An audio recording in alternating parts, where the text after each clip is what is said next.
ఇప్పుడు ఈయన మాట్లాడలేడు. ఈయన ఎప్పటి నుంచో ఎన్టీఆర్ ఉన్నప్పటి నుంచి ఇది చేశాడు. పాపం ఆయన ఆరోగ్యం బాగాలేదని చెప్పాడు.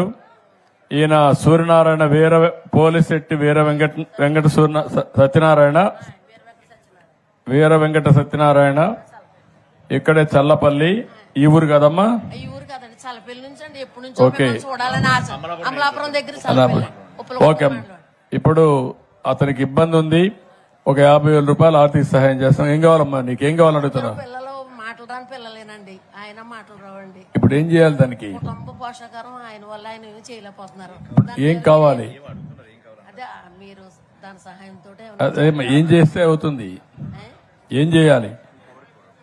మరి మీకు కొంచెం అగలంగా అయితే ఇల్లు కూడా పాడైపోయిందండి, ఇల్లు కూడా కట్టుకోవాలి. ఒక 1,00,000 రూపాయలు ఇవ్వండి, మళ్ళా 5 నుండి ఇల్లు అవన్నీ కట్టించండి, శాంక్షన్ చేయండి. నేను చేయమండి, ఇల్లు అవన్నీ శాంక్షన్ చేస్తాం, 1,00,000 రూపాయలు ఇస్తాం.